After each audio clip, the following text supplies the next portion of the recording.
uma vez mais, eu nunca tive a expectativa do dia em que vou conseguir essa referência, mas eu quero essa referência.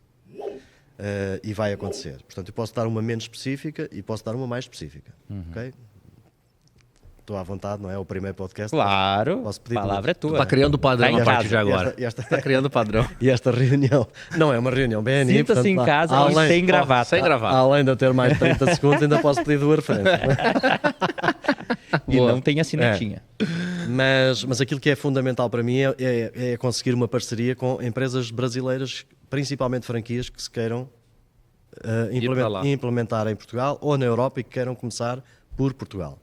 Porque eu, além de ter toda a minha rede BNI em Portugal para poder ajudar, também juridicamente, em projetos, em encontrar espaços, etc., na minha empresa eu tenho toda a capacidade para poder produzir os espaços para essas franquias. Portanto, esse é um ponto.